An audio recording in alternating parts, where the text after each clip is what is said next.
Nginangat-ngat ng selo si Amira habang nagdi-dinner sila at pansin niyang maganang-maganang kumain si Caleb sa mga niluto ni Karina. Napipiko na nga siya dahil simula Monday, halos inaaraw-araw na nito ang pagpasyal sa kanila at nagluluto pa ng dinner.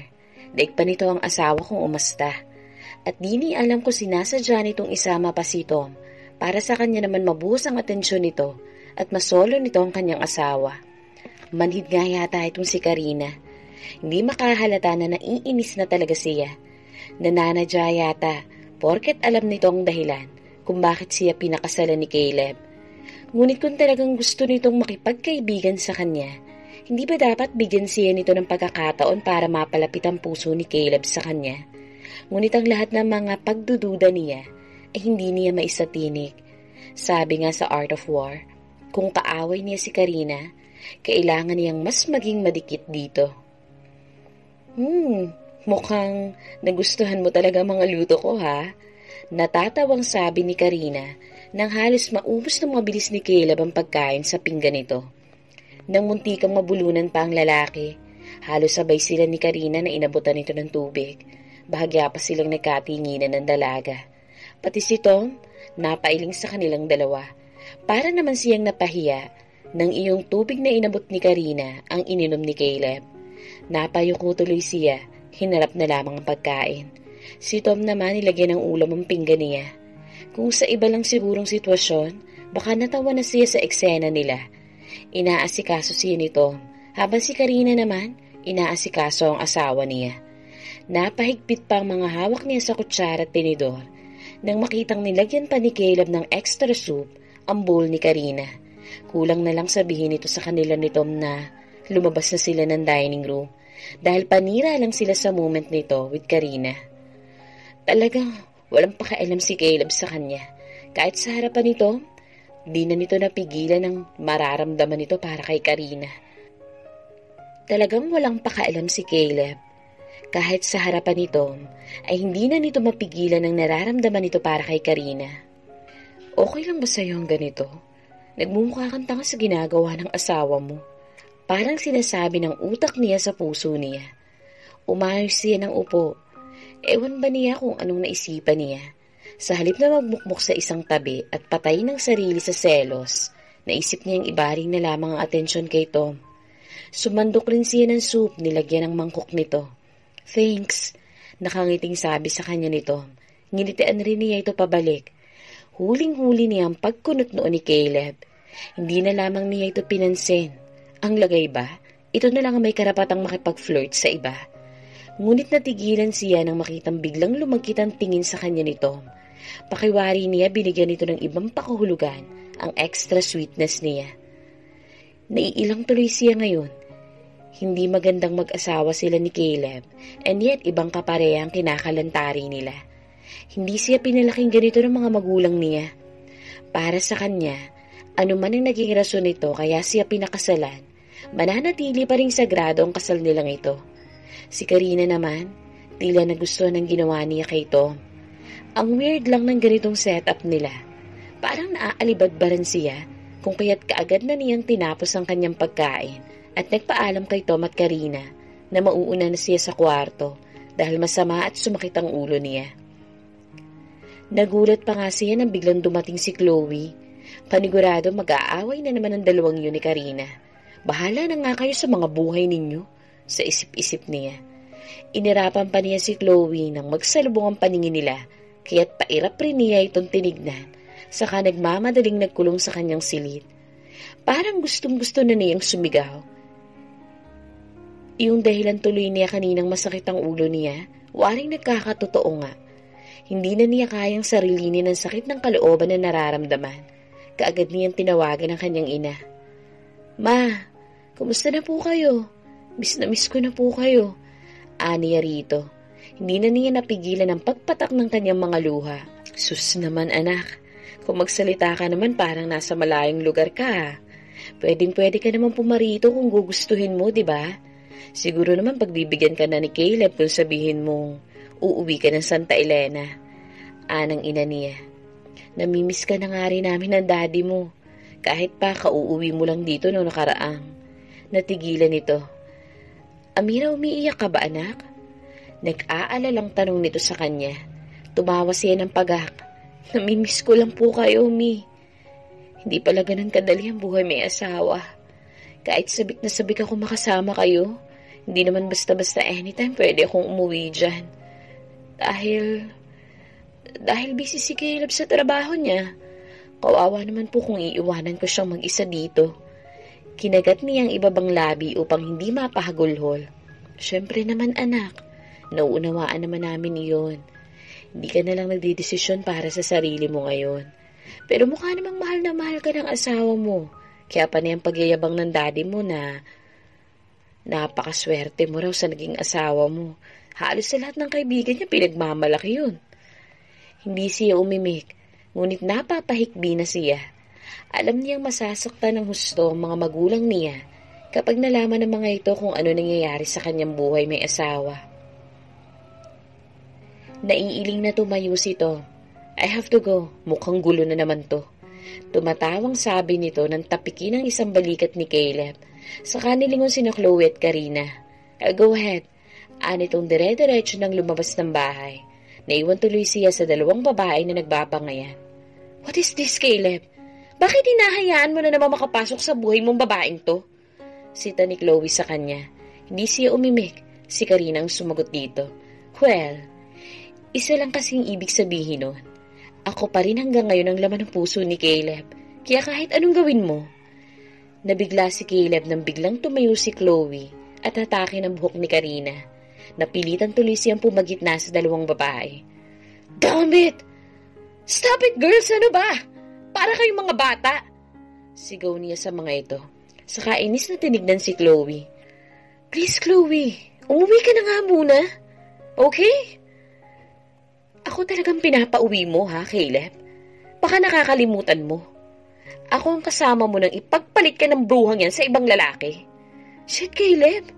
Naalala mo ba ang kalandi ang ginawa ng babaeng yan? Bakit para nagkaka-amnesia ka pagdating sa kanya, ha? Hindi makapaniwalang tanong ni Chloe sa kanya. Hindi siya makapagsalita. Bumunghalit ng iyak si Chloe. You're so unfair, Caleb. Lahat na lang ginagawa ko para sa'yo. Pero yung babaeng yan, wala namang ginawa kundi saktan ka lang, di ba? Mabilis na hinila nito ang braso ni Karina. Damn it! Sigaw niya.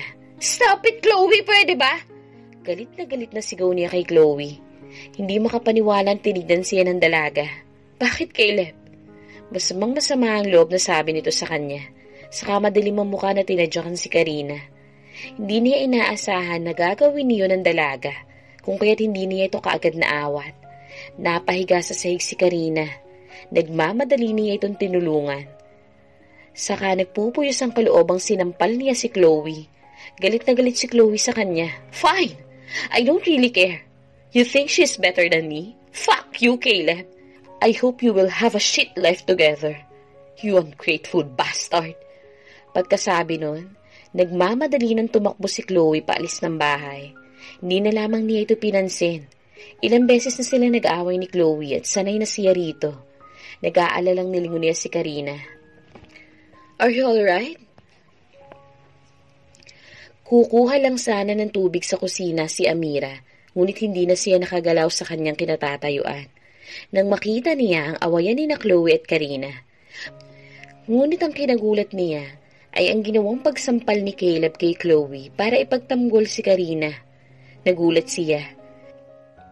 Hindi niya akalaing magagawa yun ni Caleb kay Chloe dahil alam naman niya kung paano nitong alagaan ng kinakapatid. And yet, nagawa nitong talikuran para lang kay Karina. Napakagatlabi siya. Malinaw na sa kanya na si Karina ang pinakamahalagang babae para kay Caleb. Ang sakit. Ang sakit isiping baliwala lang kay Caleb kung sinasaktan siya ni Chloe. Ngunit kapag si Karina na ang kinanti nito, magkahalo ng balat sa tinalupan. Ramdam niya ang paninikip ng kanyang dibdib. Siguro kung siya ang mananakit kay Karina, baka napatay na siya ng kanyang asawa. Asawa. Siya lang naman ang tumuturing dito na asawa. That woman. Naiinis na sabi ni Karina. Alam mo kung hindi lang nakakahiya kay Amira, baka pinatulan ko ng babaeng yun. Paano ka nakakatiis sa isip batang yun, ha? Hindi siya umimik. Kahit naman ganun si Chloe, maaasahan niya ito sa lahat ng bagay, kung kaya't hindi niya ito masisisi kung bakit ito nagalit ng ganun sa kanya. Saksi ito kung papaanong halos mawala siya sa sarili nang makipaghiwalay sa kanya itong si Karina. Alam nito kung gaano siya nasaktan, kaya siguro naiinis itong makita na pinabalik na naman niya sa buhay niya si Karina. Pag-angat niya ng kanyang muka, nakita niya si Amira sa may hagdanan, tahimik na nakatingin sa kanilang dalawa. Biglay para siyang na-guilty, kaya mabilis na binitawan niya ang mga kamay ni Karina. Ngunit niyang maisip na walang dahilan para maramdaman niya iyon, muli niyang ginagap ang kamay ng dalaga. Nakita niyang dahan-dahang umakyat ng hagdan si Amira pabalik sa kwarto nito. At naguguluhan siya sa nararamdaman niya ng mga sandaling yun. Dapat sana matuwa siyang makita niya na sasaktan niya ang damdamin ni Amira. And yet may bahagi sa puso niyang waring nagagalit sa kanyang sarili sa ginagawa niyang ito sa babae. Tama nga bang ito ang pahirapan niya sa kasalanang hindi naman ito ang gumawa? But damn it, he is doing this para makaganti sa ama nito. Kaya tama lang ang ginagawa niyang ito. Hindi siya dapat na makaramdam ng awa sa babaeng ito. Tama lang itong ginagawa niya. After all, ito naman talaga ang dahilan kung bakit niya ito pinakasalan. No more, no less. Habang tumatagal, napapadalas ang paglabas-labas nilang tatlo ni Karina at Tom. Mas nagiging komportable na rin siya kay Tom ngayon dahil in fairness, mabait naman talaga ito sa kanya. At kailangan niya ng kaibigan kaya siguro may mga sandali na hindi na niya mapigilang maglabas ng sama ng loob niya rito. Iyong mga maliliit na bagay lang naman. Iyong mga kaya lang niyang sabihin. At kung si Chloe hindi na nagpupunta sa bahay nila, si Karina naman, halos inaaraw-araw nito ang pagluluto ng dinner para kay Caleb. Kung noong una naiinis siya, ngayon hinahayaan na lamang niya ito.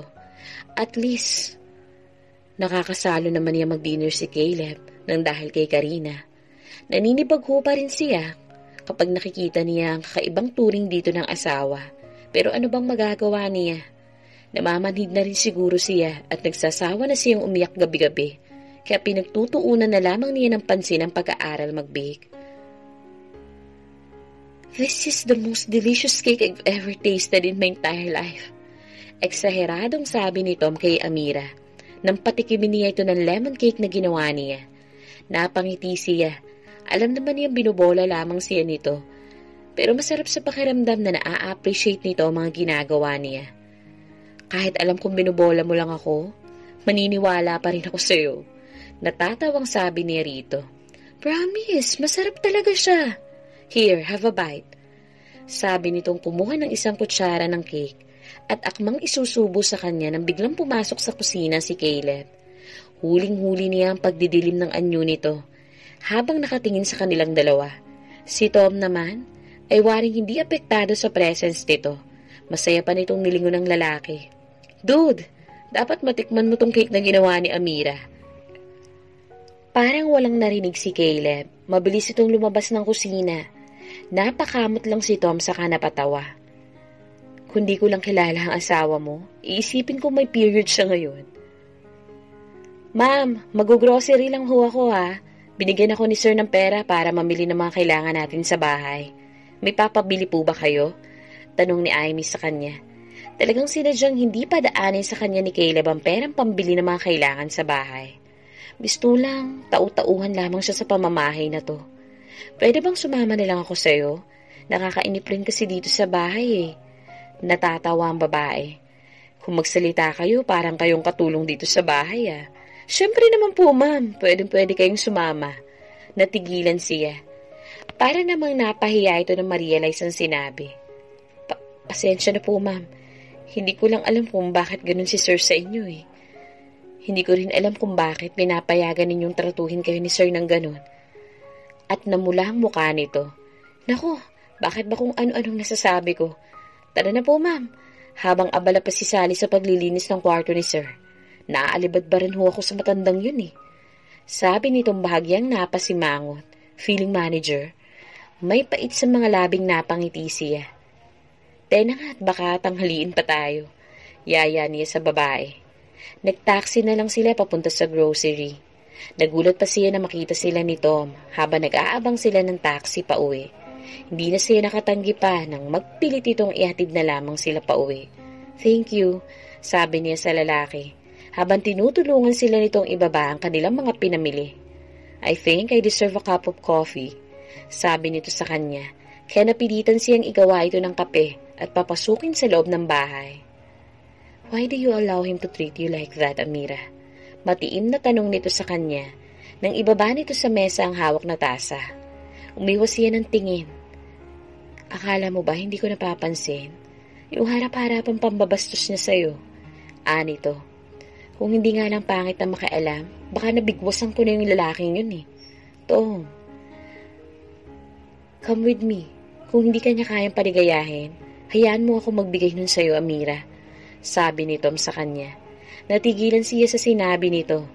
Wala pang 1 taon silang magkakilala nito. And yet, kung makapagsalita ito, parang napakalalim na ng pinagsamahan nila. Sa bagay, this past few days, mas lalo silang nagiging close dito dahil matyaga itong nakikinig sa mga hinaing niya.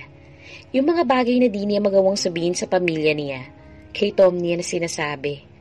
"I'm sorry kung nagiging mapangahas ako, Amira.